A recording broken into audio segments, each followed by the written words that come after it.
Au Niger, le ministre de l'Équipement et des Infrastructures a procédé ce matin au lancement des travaux de réalisation d'un radier busé au niveau de Kori de Garbounia, réalisé par l'agence de maîtrise d'ouvrage déléguée de l'entretien routier à travers le génie militaire. L'ouvrage va permettre l'accès permanent à la localité qui est coupée du reste du pays pendant la saison pluvieuse. Le lancement avec Askou Djibrila et Gérard Abdoul Aziz.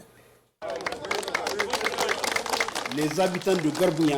localité située à 150 km de Niamey dans la région de Tillabéri, en liesse ce mercredi matin.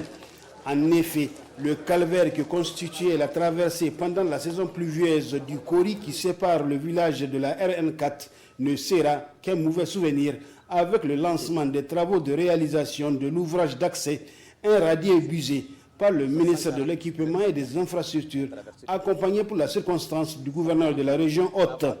Ces travaux confiés à l'agence de maîtrise d'ouvrage déléguée de l'entretien routier à Moder à travers le génie militaire sur financement du fonds d'entretien routier FER vont durer 45 jours. C'est un ouvrage qui est assez important, non seulement pour la continuité de la mobilité, mais aussi pour pouvoir permettre de contribuer efficacement à la lutte contre l'insécurité dans cette partie de notre territoire. Cela fait partie de la volonté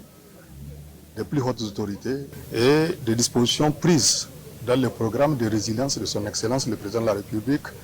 au point 3, développement, pour s'assurer qu'on dispose des ouvrages et des infrastructures routières nous permettant d'assurer la mobilité de nos populations en toute sécurité. C'est un ouvrage qui sera long de 140 mètres sur une hauteur de 2,7 mètres pour permettre, Inch'Allah, que ce problème de blocage pendant la saison hivernale soit derrière nous. Le colonel-major Salissou Mohamed Salissou a demandé au génie militaire de voir la possibilité de réaliser une retenue d'eau pour que les habitants profitent au maximum du Kori. On leur a adressé le message de son Excellence le chef de l'État de continuer à prier, de faire en sorte que cet ouvrage-là soit le leur et qu'ils puissent s'en approprier. Non seulement en désignant la main-d'œuvre locale pour participer aux travaux, qui va éviter à ce que les gens se délocalisent pour aller chercher du travail ailleurs. Nous allons, dès que possible, revenir nous assurer que les travaux continuent normalement et qu'ils puissent finir